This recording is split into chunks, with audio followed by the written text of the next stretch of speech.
105.9 Balitas FM. www.abdavao.com.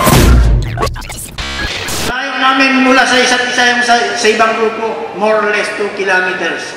Ang kalaban po namin, hindi nabababa sa 1,000. So pumasok kami doon. Kung hindi lamang ang Diyos ang tumulong sa amin, malamang hindi na ako nakakatayo dito. Hindi na rin ko rin masabi kung anong kung nilaber Inocencio. So around 3 p.m., noong na-corner na kami, tinamaan na si Laber Inocencio. Sabi niya sa akin, Tol, may tama ako. Tinawagan ko agad ang medics. Sabi ko, medics, i-treat mo yan. Hanggang na-treat siya.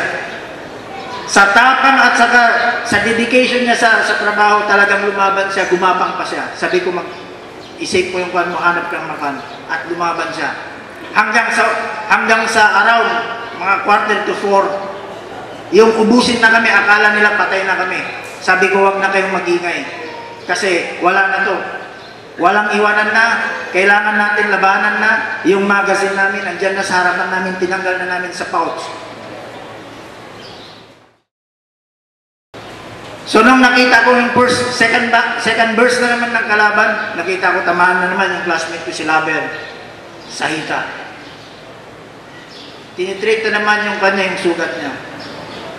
Hanggang sa third burst, yung parang naglimunan na kami noon, nagtitigan na kami, parang nagpapaalam na kami sa isa't isa. Kasi bukod sa tulong ng Diyos, wala na kaming maasahan na tulong pang tagal nang wala kaming So nagpapasalamat talaga kami, lalo yung mga survivor sa Diyos, na binigyan niya pa kami ng pangalawang buhay.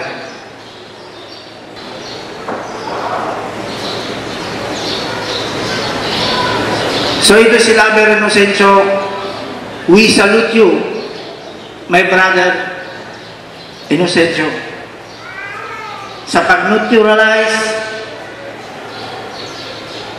sa isang high-value target. Alam namin, we know, marami kayong natutulungan na save na life, hindi lamang mapa-Muslim o mapa-Kristiyano. Lahat sa buong Pilipinas na save niyo ang life nila. So utang namin yun sa inyo. So we salute you, my brother. We love you and God bless you and your family.